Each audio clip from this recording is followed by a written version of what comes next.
Impression the game you get out with what you put into. It's like a walk of life.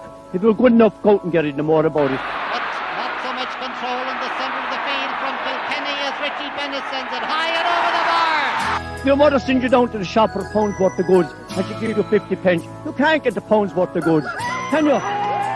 Just about kept in. Oh, well done, Shawnee Buckley. To do that to Tomas O'Shea, he deserves to score from here. One of the highlights of the Sunday game. Limerick went out there from the word go today. No more about it. They made all the running, that was it. Put the ball over the bar and the back of it, and that's it. No ifs, no buts. Is there much time left? We have a couple of injuries. Here comes Ciarán Carey. Carey leading the charge of the right brigade. 45 metres out. There's a chance to score. He's put it high. There's no sympathy in this game for anybody.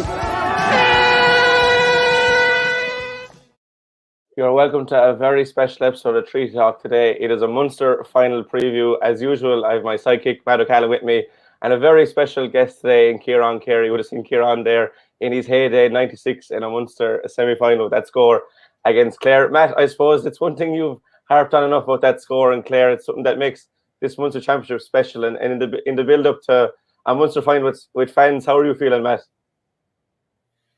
I should look. I'm feeling very excited. I always feel excited the week of a Munster final. I suppose, irrespective of who's in it, but it's extra special now that we've got into the habit of Limerick being in it, and we're seeking a third in a row. Although I'm sure that that's the last thing that Kylie and his camp will want to be talking about this week. But all Munster Championship games are special. And particularly in Munster final, it's really the red letter day in Munster GA. It's the blue ribbon competition of Munster GA. And, Limerick and Tipperary, you couldn't ask for better down on the banks of the Lee on Sunday. Yeah, and Ciarán, you're obviously a man that's been there and done that. What is the feeling for you like going into Sunday? Yeah, I suppose they're slightly different because, they're only allowing the supporters to go back to it now because all of that plays a huge part in Munster final days. People are getting organised, they're getting tickets. Traditionally, Tipperary, I suppose, would be making sandwiches that morning and a few flasks of tea. So they'd be coming up in their droves as well. Yeah, so I'd be telling a lie if I said it's similar to the old Munster finals. It's slightly different because the circumstances are different. And, I think, I don't know, is it 10 or 11,000 they're allowing into it. And I suppose whether there's one in there or 61,000 in there, bottom line is both teams are going in to be provincial champions. And from that point of view, I'd imagine the players' focus is on nothing, only that, going out and delivering a performance and, please God, getting their first, second, third or Munster Championship medal. Yeah, I suppose I think it's 7,000 is the official figure, but I suppose when you're going from playing from nothing to 7,000. Sorry? On that very point that Ciarán made there, he's absolutely right. Even though there are attendances allowed back, there's going to be an awful lot of the occasion missing in the banter with the crowds, travelling down and stopping in the hostelries and on the way up and the way down. But dare I mention a sacrilege at this point? We had the announcement this morning that the Connacht Senior football final was being played in Croke Park to accommodate a bigger attendance of 18,000. Was there an argument for transferring the Munster Senior Hurling final out of the province for once off to allow more people to get in to the Munster final? It probably would still dilute the atmosphere because, the atmosphere in the Munster final, it's unique. It's unique in that you have a sense of fairness and the crowd and the banter and good-natured banter for the most part. All right, 7,000, although 2,400 in Thurles, the semi-final with Cork, they made a hell of a lot of noise. Yeah, I was in the Gaelic grounds last weekend. There was 3,500 for the football, and it made a huge difference. So 7,000, going from 7,000 to nothing will make that big difference. But I suppose, Ciarán, for you, what are your memories of the Munster final? You've obviously played in a good few of them. Yeah, as Matt said, I suppose back then, 3/4 of my career, really was knockout hurling. And I suppose the emphasis on the league would have been massive, and the Munster Championship would have been your All Ireland at the time. So, you really had to kind of gear up for it. It was the be all and end all of competitions, because if you had any aspirations of continuing and playing in the All Ireland series, you had to come out and win a Munster Championship to be part of that. So, it was extra pressure because every game was a final you had to win to stay in the championship. But yeah, as Matt said, they're unique. They're uniquely different to the other provincial finals. In Leinster, I suppose traditionally Kilkenny are always thereabouts, and I suppose they would have been sparring with Wexford for a good number of years, and then you throw Galway into the mix. So every second or third year, you might have Galway, Wexford in it. But in Munster, slightly different.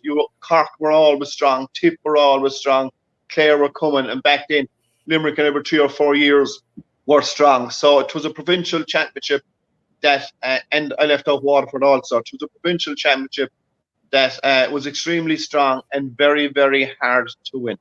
But obviously, I've great memories, beautiful memories, and of the game and of particular teams that we played in finals.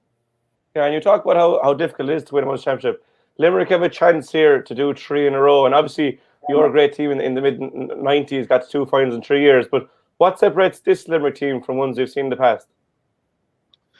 Yeah, I suppose I don't think it's right to compare, because it's different times, different eras, different types of training, different rules, different squads, different management. But I suppose the one that jumps out at me here with this squad, as Matt kind of said, I saw something brewing a few years ago with this squad, and I suppose to keep it in layman terms, you need to strike while the iron is hot, because definitely within the last 4 years, the gap isn't as wide as it was, and what I mean by that is, even if you look at the strength and conditioning of the other teams, like Limerick, in fairness, 3 to 4 years ago, we're blowing teams off the park physically, power and strength. And even in the last 3 or 4 years, Waterford have improved in that area. Tipperary have improved. Cork have improved. Clare hugely have improved.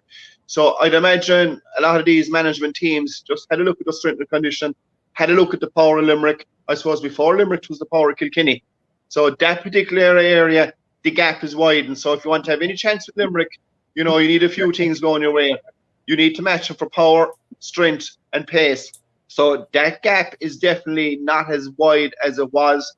But I still think this Limerick team actually playing under par, going at 50%, seem to have still enough to beat teams, bar 1 or 2. Yeah, Ciarán makes an interesting point there with physicality, Matt. I suppose Limerick are that bit ahead in physicality, but Tipperary probably won't buy into that. They're probably not as physically strong as Limerick, but they always had wristy hurlers, that sort of a way. It's an interesting matchup between 2 teams, Matt.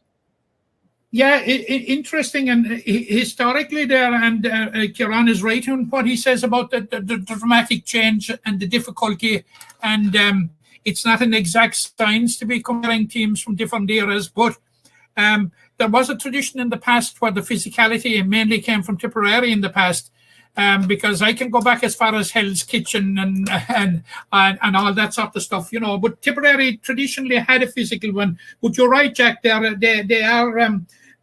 are more skilled men now. And if you look at this present Tipperary team, there are some really, really very skillful hurlers on the side. And we were just talking off air and about 3 or 4 of them that. God, if they really hit it all on the one day, like that, Tipperary would be very, very difficult to beat. They have serious talent, but sometimes it doesn't just all come together for them. Possibly it came together in 2019, particularly in the All Ireland final. But it's hypothetical now. But were they to have faced Limerick rather than Kilkenny? It would be very interesting to see what the outcome would have been. But you're right; they have serious stickmen. No question at all about that. Yeah, but like as on his point there, Ciarán, are Tipperary the team that are best suited to take on Limerick just because they don't have to go with the same way that everyone is going now, a real physicality route? No, is my answer. And I suppose I am watching Tipperary closely for the last number of years. And as Matt pointed out in 19, I suppose, there was a lot of factors around that. And, and I'd imagine, if you do get to a final with that particular Tipperary team, and they are carrying a few who have been around a while, and I suppose they probably saw it as one last opportunity, and they gave it everything on that particular day to win. I don't want to sound confident here. I'm not convinced yet that I've seen enough in Tipperary that are capable of derailing this particular Limerick squad. And I suppose the only little chance you might give them is, I suppose, our form during the league and our form probably against Cork, I suppose, isn't as fluent and isn't as consistent as it has been for the last number of years. And I suppose Tipperary will take a small bit of confidence out of that. But even having said that, Matt is right. They have a few good forwards. They have a few great players. But, counteract that, just look at our defence. Look at Burns the last day. Look at Kyle Hayes the last day. Look at Finn the last day. I think we still have plenty in defence that is capable of whatever Tipperary bring to the Munster final Sunday in kind of, doing a job and going out, doing a bit of babysitting, do your job for 30 minutes and, for the full hour. I just think we've too much for them still. And yeah, and as I said, I don't want to sound too confident. Cork are a different ballgame. If the Cork 5 or 6 best players come to the party, they're going to be good and they're dangerous. I can't pick 5 or 6 Tipperary players that are as consistent as Cork senior hurlers. So I just can't. As I said, I don't want to sound too confident. And I'm watching Limerick. I'm watching the toasting we're after giving Tipperary for the last 2 or 3 years. And rightly so. When it's your time, it's your time. And if you're showing weakness and you see blood, you need to go for that. And this particular Limerick squad, they're ruthless when it comes to that. So I hope that they're going out Sunday with the same frame of mind, that basically it's the same Tipperary team that they've kind of looked after for the last 2 or 3 years. It isn't that they're after picking 5 or 6 players out of the squad. So I'm hoping it's business as usual. I'm hoping to see Limerick probably up at another notch, meaning that, the title of the game, what's at stake for the game, and as we rightly pointed out, a Munster final. So, Sunday's performance really is probably going to set out the start of their All-Ireland series. And that's what I'm hoping to see Sunday. Yeah, and Matt, Ciarán touched there on that Munster semi-final performance. And I suppose it's the biggest indicator this Limerick team we have. I know they played 5 league games, but championship is where it's cut and dry. What did you make of that performance from Limerick? They probably weren't near their best and still had 8 points to spare over Cork. Yeah, I thought they were far from their best, and they're coming off an indifferent league campaign. But I think we've discussed this in the past in Treaty Talk, Jack, that during the course of the league, I'm of the opinion that you see it's a totally different structure this year in that the league runs straight into the championship. And I honestly think that the Limerick were quite happy this year to gear everything up. You had a situation, and it was cut and dry and clear cut. Win 4 games and you win the All-Ireland. Now, probably easier said than done. But your map was laid out for you, and I had a sense all the time that Limerick were going to gear themselves to peak once and peak at the right time.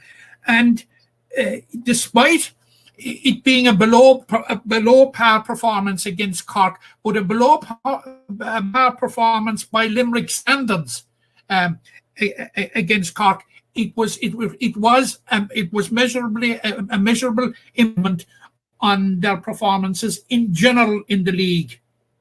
Now, we were of the opinion that we weren't reading too much into the Cork Limerick league game.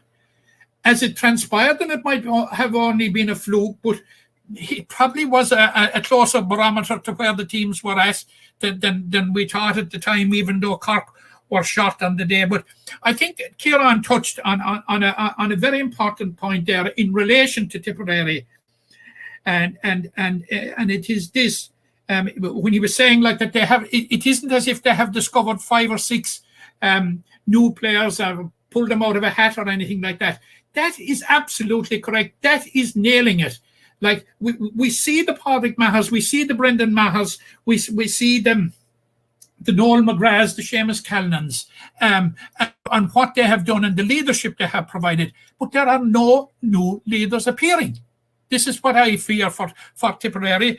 And you must remember that Tipperary have had a very, very successful run at underage, both at minor. They've won back-to-back All-Ireland under-20s. Where is the talent coming through? Where are the people gate crashing into the squad? It's not happening. They have tried. They've tried quite a few of them, and they haven't made it. They've got to go back to the old reliables. And what I would call the middle tier, like they're certainly not stepping up to the plate or anything near to the level that the 4 I mentioned there and the leadership that they have provided over the years. And I think Ciarán's analysis in that regard is absolutely spot on. Yeah, I'll just say with you, Matt, just touched on Tipperary there. Limerick were below par in their semi-final. Tipperary weren't really at the pace of the game either. And did all the talking points about the ref kind of paper over the cracks that Tipperary only fell over the line against Clare? It did, because at the end of the day, there was only 4 points in it.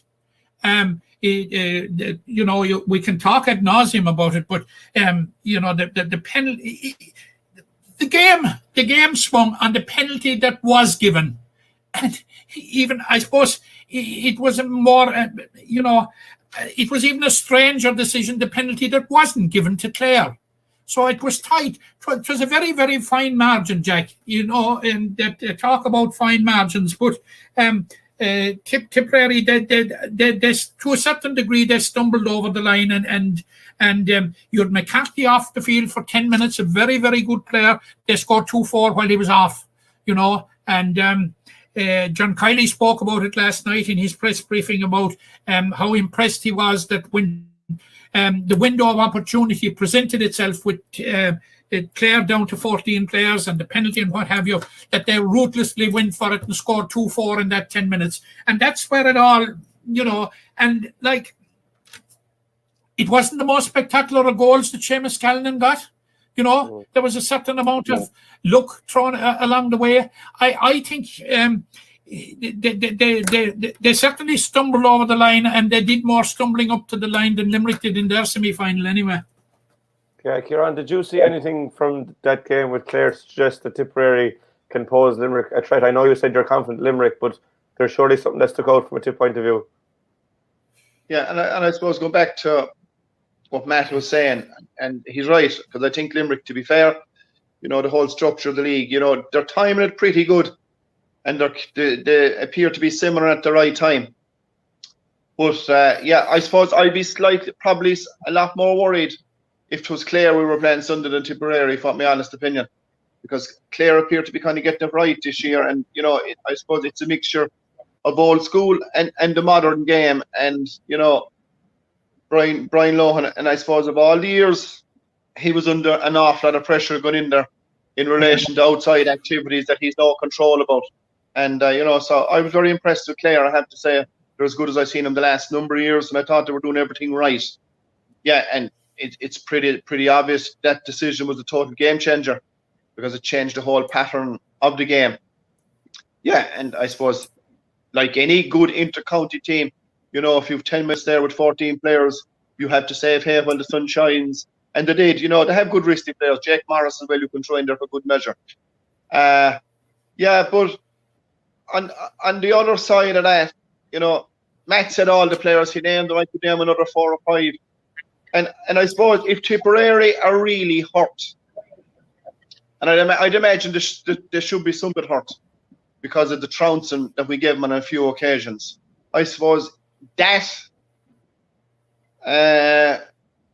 combination with a bit of Liam Sheedy factor, I don't even know is it still good enough, being honest with you. And as I said, I don't want to be arrogant and sound confident, but you know, our squad, they're very mature, they're very composed. Even their semi-final display, okay, even up front, you know, we were probably under par, but you know, we have skill and ability all over the field that's capable of lifting it. Kyle Hayes, for example, take Kyle Hayes now at this particular moment in time. He's the one player actually who put any number on his back and you'd be confident he's going out and do a job. And that'll tell you where his hurling is after developing in the last 2 years even. He just doesn't care, really, where he's playing, who he's up against or who he's marking, because he's actually, obviously, which is the right thing to do, he's homing in on his own ability, his own confidence in his own ability and in his own hurling. And I suppose the biggest one of all, he's serious skiers, you know, so he's only one. But I could mention 5 or 6, you know, but I suppose but from John Kiley, the management point of view, is it's just another game, professional performance, just land, put in your shift and see what the scoreboard says. And I'd imagine it's possibly going to be something like that because they're plenty good enough to do it, James. Yeah, and Dave, we've gone to the crystal ball, myself and Matt, a good few times during the year, just on team selection. We've got it spectacularly wrong. So for you, Ciarán, do you see anything different with John Kiley or will he go to 15 that started against Cork? I wouldn't be surprised if trying to rabbit out the hat. And what I mean by that is, right, I suppose what I mean by that is, yeah, and yeah, I take the point that the whole structure is different and the league is different, okay, but you know, the same personnel that's on that squad of 35 or 40, they've all the same work done, they've all equally the same effort done. So if you've 3 or 4 coming to the party, there's no reason why 10 or 11 can come to the party with all the same work that's done. So I suppose up front, probably could do with a tweaking, number one. But I suppose number 2, is he fully confident yet with the players that he has tried in the league and the player that he has tried in the championship? Like the only player really, in my opinion, that I'd be totally confident with, and I don't think he can play, is Cathal O'Neill. After that, I'd have to be really inside and training just to see who's ahead of who, because I haven't seen it in the league and I haven't seen it in Cork with the subs coming on. You know, there's no one standing up and saying, right, I'm going to have this jersey for the Munster final, or if I'm not going to have the jersey, I'm going to be fairly up close in the pecking order. I haven't seen that yet up front. Matt, yourself, do you think he'll go to try and trust it again? I think he will. I think he'll go very, very close to the Cork game. I think he may look at the full back line again. Like, you know, you know, when he looked to his bench last Sunday week or last Saturday week against Cork, like he could afford the luxury of bringing on a current All-Star into the full back line and a 2018 All-Star into the full forward line. Gives you an idea of the type of options he has. Like, did Dan Morrissey do enough in his cameo appearance to reclaim his position? I think there will be a lot of head scratching. Look, when you're talking about the full back line, it's 2 places from 3, I think, because Sean Finn is an immovable object, untouchable at right full back or in the full back line. And I think it's 2 from 3 between Richie English, Dan Morrissey and Barry Nash. And whichever one of the 3 are going to lose out are going to be very, very unlucky. And then you could say up front that it's a straight shootout for the 15 jersey between Peter Casey and Graham Mulcahy. I thought Peter Casey had a very, very good game in the semi-final, and I think will be very, very difficult to dislodge. But Ciarán spoke there about Ciarán Carey. Ciarán about Kyle Hayes. Kyle Hayes, like the options that Kyle Hayes gives you, and one of those options is to move him to centre forward. You know, and that and you've already made replacement in Barry Nash if you wanted to tweak the full back line and move Cian Lynch to midfield. So, like, you know, it's an option. Whether he'll go for it or not, I don't know. I honestly think it'll be more of the same, more or less. And you mentioned there Sean Finn, who is a guaranteed starter, and you had also previously mentioned Tipperary's forward line. Who would you have Sean Finn mark, or would you let whoever comes into him and let him stick with him? Yeah, I would. I think I would. Sean Finn. You just let him take whoever is brave enough to win on top of him. Yeah, well, you see, you have others. You have others in there as well, like in defence who are. I think Dermot Burns is playing the hurling of his life at the moment. He's absolutely outstanding. And we spoke about Kyle Hayes, Declan Hannon never lets the side down. We have a very, very, very strong defence, and like we were just talking there a few seconds ago about the options that are in defence. I think I think I'd let Sean Finn pick up whoever comes in him. Would you go with that as well,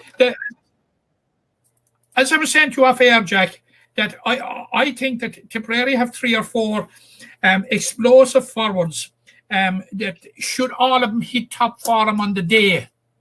They could ask Limerick serious questions, and I'm talking about Jason Ford, John McGrath, and Bubbles. Like Bubbles on his day, like, is an absolutely fantastic hurler, but it never seems to happen for him that that all 3 will strike on the one day, and a lot of the time all 3 don't start, and I suppose it's for that very reason of their lack of consistency. But if the day will come when Liam Sheedy can get a performance out of those 3, along with the like of Callan and Dan McCormick, who's on fire at the moment. Tipperary could be a very, very potent force.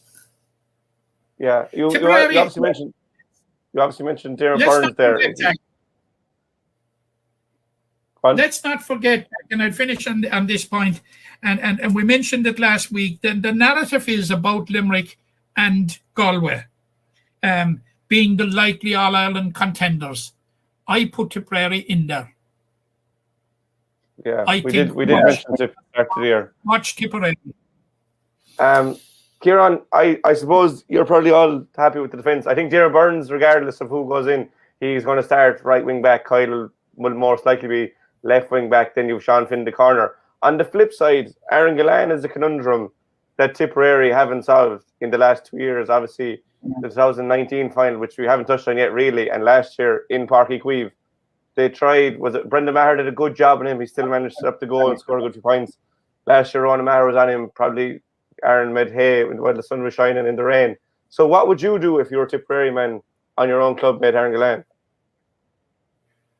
Oh, I suppose, come here, I'm conscious now. I don't want to be giving away any little secrets here, right? But I do know one thing that, I'm watching the game for the last few years, and a lot of the defenders in every county, they're playing serious.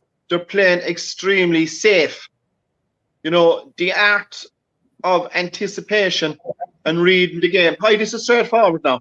If Dermot Burns has the ball and I'm cornerback for Tipperary before he strikes it, I'm gone. And if there's something wrong, if cornerbacks can't see that, that's straightforward defending.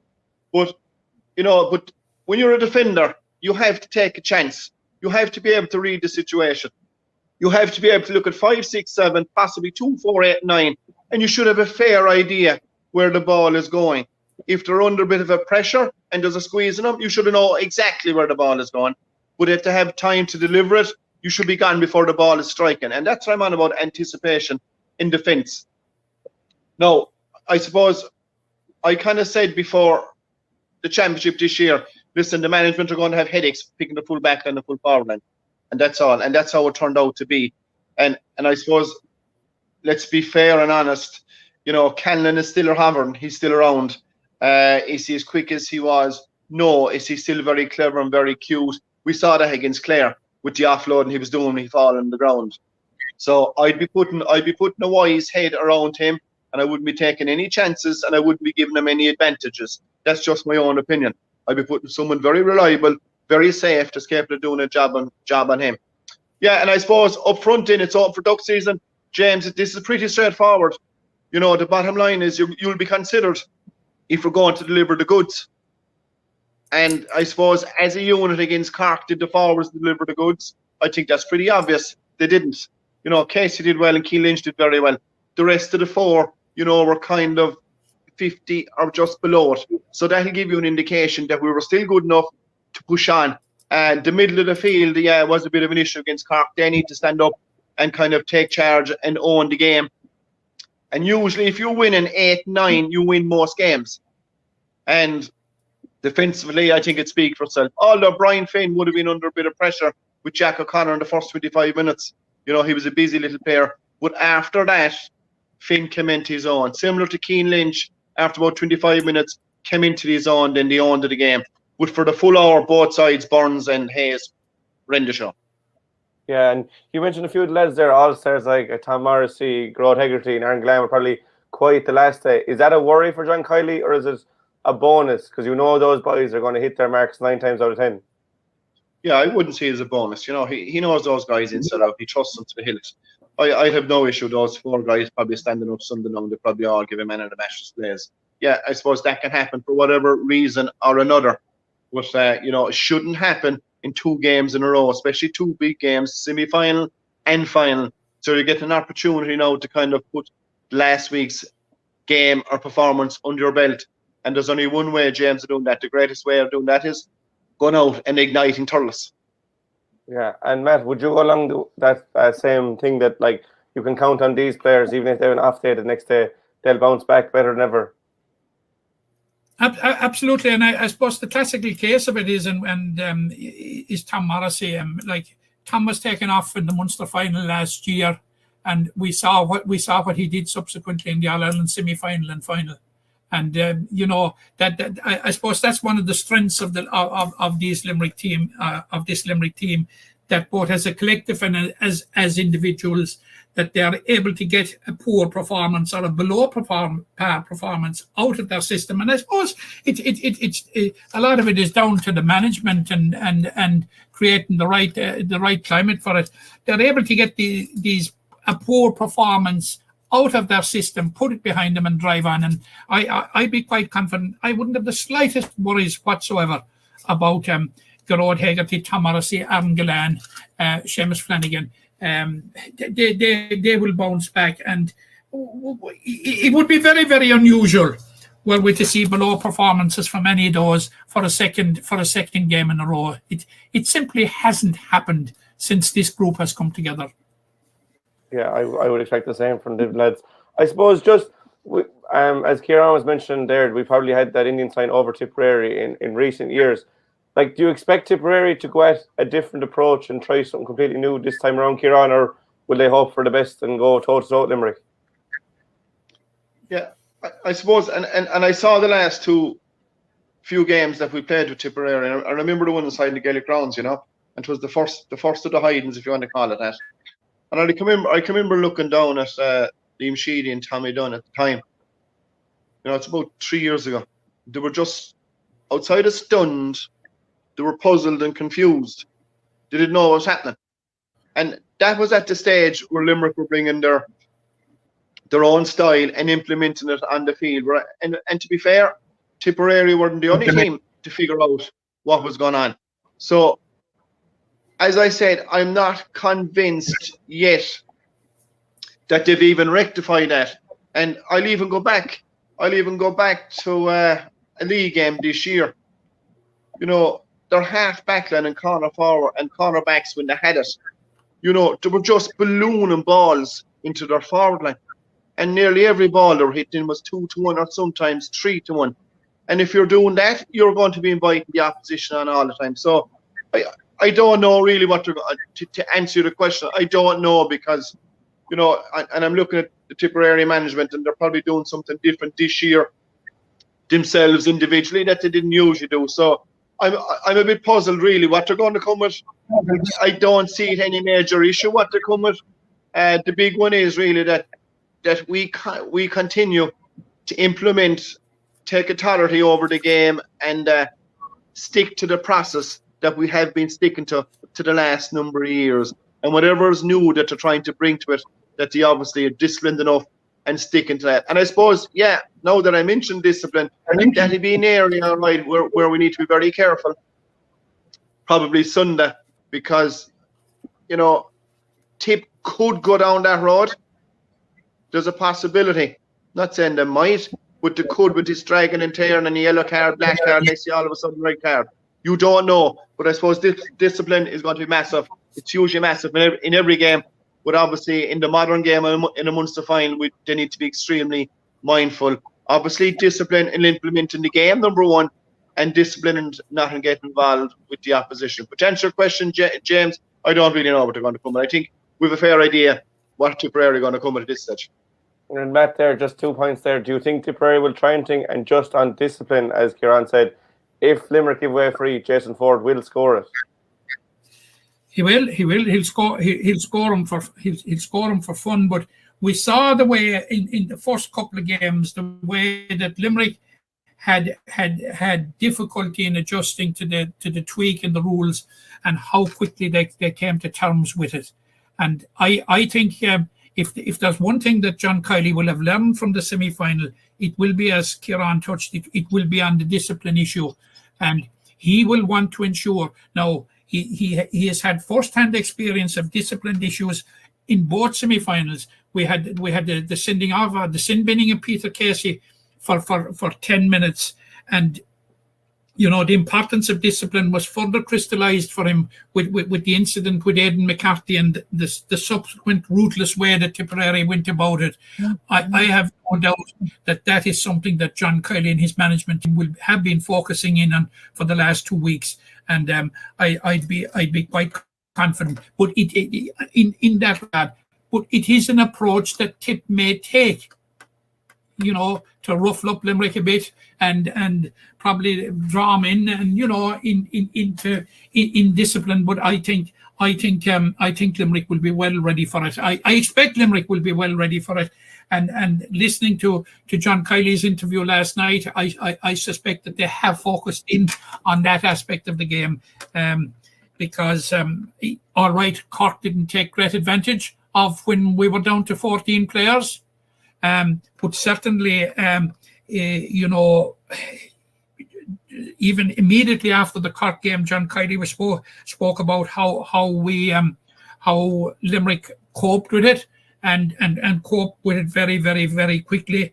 But there is a far more ruthless streak in Tipperary, I think, than there would be in Cork, and I think it's something that we won't see a repeat of. Yeah, and just before we get into predictions, I'll just get on one more for you. Limerick obviously are going for a first 3 in a row since the 1930s. Is that something that will be on the mind of the players, or can they just look at this as another game? No, it won't. Listen, I didn't even know that was a fact myself. So come here, that'll tell you where the focus with the players is. Yeah, no, listen, along their journey, if they so happened to be making a bit of history or breaking a few records, so be it. But they see this now as another Munster final Sunday. Obviously, they'll see it as a bit of a derby, Tipperary. So it'll be the furthest thing in their mind. And James, and I suppose the enormity of what they're doing, what they've done, what they're doing, what they will do. I suppose really they won't really get to fatten and really enjoy that to the fullness, I suppose, when they have the slippers on and the hurling in the attic, right? Because they're in the middle of it. Of course, you soak it up and you enjoy it. But if you're going to get the full benefit and the full enormity about what's really happening, that's going to take a bit of time. So, 1913, 35 and 40, is that going to be in their head? Sunday going out against Waterford? Certainly not. Will it be mentioned afterwards? Possibility it will. Yeah, and just so on the game this Sunday, you've obviously spoke great lengths about the confidence you have in Limerick. Just to batten down that on your prediction for Sunday. Myself? Yeah. Oh, I'm going to keep it nice and simple, James, as I usually do. I see nothing but a Limerick win. I wouldn't underestimate Tipperary. That's fine, but we've a fair idea what they're at. And so I would say business as usual. And not only business as usual, Sunday can be an opportunity also. And they'll sense this during the game. This team will sense it, and if there's a marker to be set down Sunday in the middle of all of that, by God and well and truly set that as well for the All-Ireland series. And Matt, I put that question to you, a prediction. Are you following the same line as Ciarán? I'm going for Limerick. Maybe not as clear cut as Ciarán. I think it could be close enough. There's no doubt at all about it. Tipperary are wounded, and they're smarting from the last two defeats by Limerick, and the size of the last two defeats. But I find it very, very difficult to see beyond Limerick because, all right, we were talking about the below par performance. I reckon at best in the semi-final against Cork that they hit possibly 70% of what is that through forum, maybe even slightly less. I see you'll see a measurable improvement. Both sides need to improve from their semi-final performance. I see greater scope for Limerick to improve because I know it's in them. I'm going for Limerick, but I respect Tipperary. Yeah, well, I would be kind of a small bit fearful of Tip, but I'm going to make it 3 from 3 for Limerick wins this week. That's 40 minutes on the clock for us. That's plenty of time to be listening to us. Matt, a huge thanks as always, and Ciarán, a huge thank you to you as well for joining us, and best of luck to Limerick this weekend. Okay, gentlemen, thanks very much. Enjoy the game. Impression the game, you get out of what you put into. It's like a walk of life. If you're good enough, go out and get it, no more about it. Not so much control in the centre of the field from Kilkenny as Richie Bennett sends it high and over the bar. Your mother sends you down to the shop for a pound's worth of goods and she gives you 50 pence. You can't get the pound's worth of goods, can you? Just about kept in. Oh, well done, Johnny Buckley. To do that to Tomas O'Shea, he deserves to score from here. One of the highlights of the Sunday game. Limerick went out there from the word go today. No more about it. They made all the running, that was it. Put the ball over the bar and the back of it, and that's it. No ifs, no buts. Is there much time left? We have a couple of injuries. Here comes Ciarán Carey. Carey leading the charge of the right brigade. 45 metres out. He's a chance to score. He's put it high. He's put it over. There's no sympathy in this game for anybody.